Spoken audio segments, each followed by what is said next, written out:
अस्सलाम वालेकुम स्टूडेंट्स। हमने चैप्टर नंबर 3 बायोलॉजी से एंजाइम को स्टार्ट किया था। एंजाइम का हमने इंट्रोडक्शन देख लिया कि एंजाइम किस तरीके से इंपॉर्टेंट है। एंजाइम को ड्राइव करने के लिए जो कोफैक्टर चाहिए था हमने उसके बारे में भी पढ़ लिया। हमने कोफैक्टर की टाइप्स भी पढ़ ली। हमने ये भी पढ़ लिया कि हम एंजाइम्स को कैसे क्लासीफाई कर सकते हैं, किसकी बेस पे जी, कोफैक्टर की बेस पे। बच्चे जो नेक्स्ट टॉपिक है जी हमारे पास चैप्टर नंबर 3 से, that is the properties of enzyme. 9th class में भी आपने प्रॉपर्टीज़ ऑफ एंजाइम को देखा था, बल्कि यहाँ पे मैं ये कहूँगा कि प्रॉपर्टीज़ उतनी ज़्यादा नहीं है जितनी 9th क्लास में थी। यहाँ पर उसने सिर्फ मेन पॉइंट्स पे गया है प्रॉपर्टीज़ के। अगर हम एंजाइम की प्रॉपर्टीज़ देखें कि एंजाइम की कौन कौन सी प्रॉपर्टीज़ हैं और वो किस लिहाज से एंजाइम के लिए इंपॉर्टेंट हैं, हम एक एक करके प्रॉपर्टीज़ की तरफ आते हैं। बच्चे सबसे पहली प्रॉपर्टी वो कह रहा है जी, all enzymes are globular protein. All enzymes are globular protein. अब यहाँ पर जो वर्ड ग्लोबुलर है ये दो सेंस में यूज हो सकता है। इसका बेसिक मतलब, जो ग्लोबुलर का बेसिक मतलब होता है वो होता है स्फेरिकल। स्फेरिकल का मतलब हम ये कह सकते हैं कि जो चीज़ सर्कल में गोल शेप में पाई जाती है। ग्लोबुलर का एक मतलब तो हम ले सकते हैं जी स्फेरिकल, ठीक है। और दूसरा मतलब आप यहाँ पे ले सकते हैं जी सेंसिटिव। कौन सा word? Sensitive.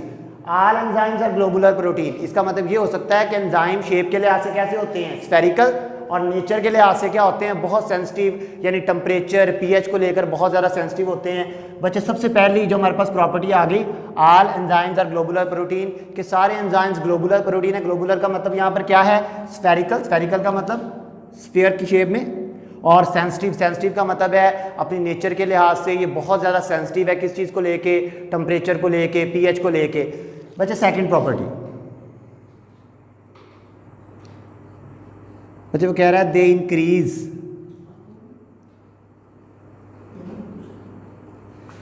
The rate of reaction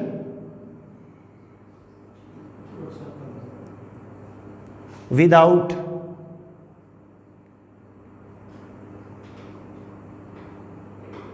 themselves being used up। बच्चे अब जितनी भी प्रॉपर्टीज पढ़ेंगे ना उनको याद रखने के लिए मैं आपको एक एक एग्जांपल बताऊंगा, ठीक है।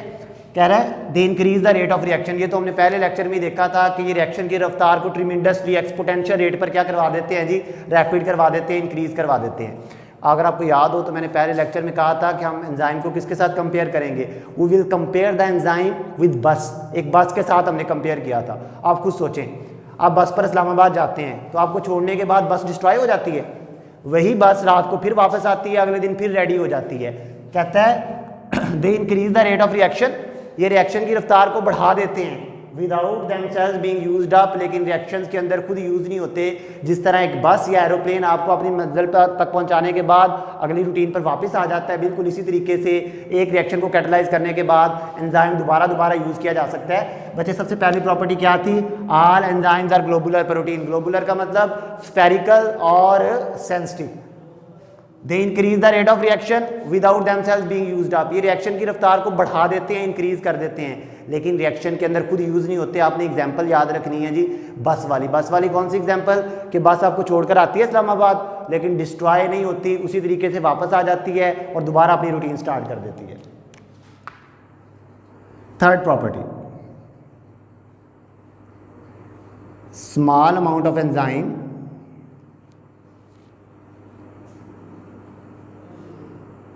can catalyze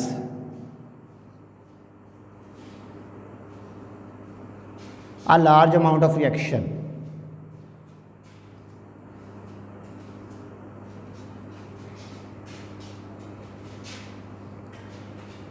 कहता है अगर फैक्ट्री के अंदर आपने टन्स ऑफ प्रोडक्ट बनाना है तो इसका मतलब ये नहीं कि आपको टन्स ऑफ एंजाइम चाहिए।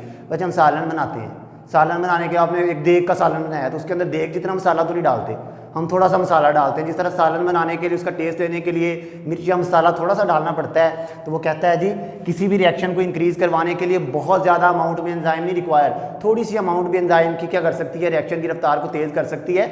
इसके लिए आपने कौन सी एग्जाम्पल याद रख लेनी है? बस वाली, कि बस छोड़कर आती है, सवारियों को छोड़ के आती है, अगले दिन अब फिर अपनी रूटीन पर वैसे नॉर्मल हो जाती है। इसके लिए आपने एग्जांपल याद रखनी है, जिस तरह सालन बनाने के लिए आपको थोड़े से मसाले की जरूरत पड़ती है ना, जितने मर्जी आपने सालन बनाना थोड़ा सा मसाला डालना पड़ता है। तो कहता है जी इसी तरीके से थोड़ा सा enzyme, small amount of enzyme भी क्या कर सकता है, एक लार्ज अमाउंट ऑफ रिएक्शन को कैटलाइज कर सकता है। बच्चे फोर्थ प्रॉपर्टी है जी हमारे पास, their presence does not affect the nature of end product. बच्चे ये बड़ी इंपॉर्टेंट प्रॉपर्टी है, हम बड़ी बेहतरीन एग्जांपल से इसको जो है वो स्टडी करेंगे। कहता है जी फॉर एग्जांपल एक रिएक्शन है जी, हमने ए को कन्वर्ट करना है जी, किसके अंदर कन्वर्ट करना है, बी के अंदर, ठीक है। हमने एंजाइम यूज़ कर लिया जी, ई यूज़ कर लिया एंजाइम, ई ने ए को कन्वर्ट कर दिया, किसके अंदर कन्वर्ट कर दिया, बी के अंदर। बच्चे अब वो कहता है कि अगर आपका एंजाइम, ये एंजाइम का क्या है, ये एंजाइम का सबस्ट्रेट है, जिसमें एंजाइम इसको कन्वर्ट कर रहा है वो इसका क्या है, प्रोडक्ट। सपोज करें कि अगर एंजाइम अपने प्रोडक्ट पर भी असरअंदाज होता तो हमें बी नहीं मिलता, बी की बजाय क्या मिलता, सी। फिर सी भी अगर आप थोड़ी देर और रुकते तो सी को किस में कन्वर्ट कर दिया जाता, डी में। लेकिन ऐसा नहीं होता, क्यों, क्योंकि एंजाइम अपने प्रोडक्ट को कुछ नहीं कहता, सिर्फ किसको तोड़ता है, सबस्ट्रेट को तोड़ता है। एक जनरल एग्जांपल मैं आपको देता हूँ डेली लाइफ से इस चीज़ की, कि एंजाइम अपने प्रोडक्ट को कुछ नहीं कहता। फॉर एग्जाम्पल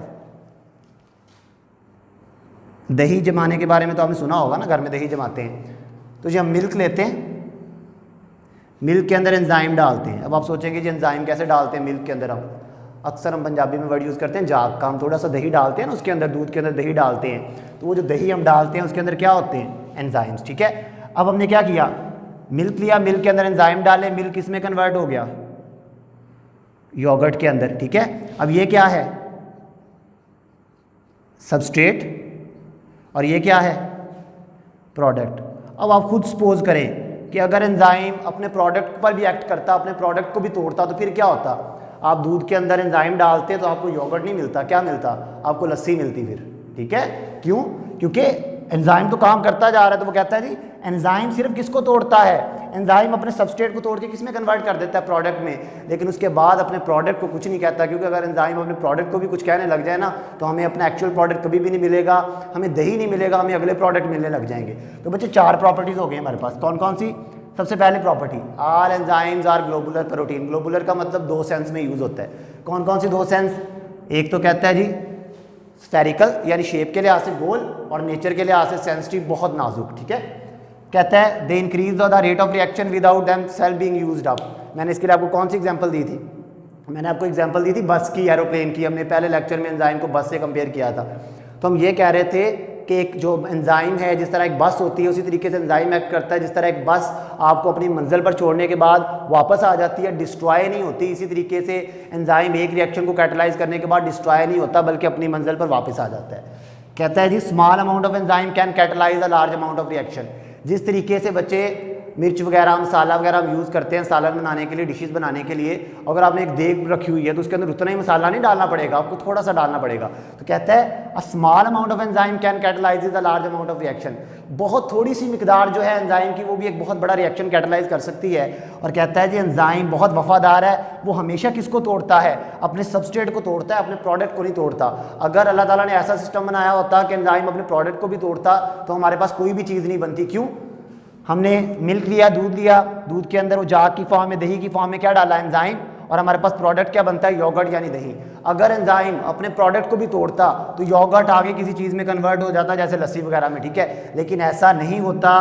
क्यों नहीं ऐसा होता, क्योंकि एंजाइम हमेशा तोड़ता है, always act upon its substrate and not act upon its product. तो बच्चे 4 प्रॉपर्टीज हमने पढ़ ली हैं, ठीक है। अब एक एक वर्ड में, पहली globular protein. Globular protein spherical और सेंसिटिव, दोनों ऐसे वर्ड, स्फेरिकल और सेंसिटिव, ठीक है। दे increase the rate of reaction without themselves being used up. जिस तरह एक बस आपको छोड़ने के बाद वापस आ जाती है, ठीक उसी तरह एंजाइम भी अपना काम करने के बाद अगेन एंड अगेन यूज हो सकता है। कहता है जिस तरह आपको सालन बनाने के लिए थोड़ा सा मसाला चाहिए होता है, कहता है बहुत बड़े रिएक्शन को कैटलाइज करने के लिए भी आपको स्मॉल अमाउंट ऑफ एंजाइम चाहिए। कहता है एंजाइम बहुत वफादार है किसके साथ, अपने सबस्ट्रेट के साथ, अपने सबस्ट्रेट के अलावा किसी को नहीं तोड़ता, यहाँ तक कि अपने प्रोडक्ट को भी नहीं। अगर ऐसा होता तो हमें दुनिया में कोई भी चीज़ नहीं मिलती, हमें दुनिया में दही नहीं मिलता, दही की बजाय डायरेक्ट लस्सी मिलती। ठीक है, तो बच्चे यहाँ तक हमारा लेक्चर था, हाफ प्रॉपर्टीज़ हो गई हैं। अगले लेक्चर में नेक्स्ट प्रॉपर्टीज से मिलेंगे। शुक्रिया।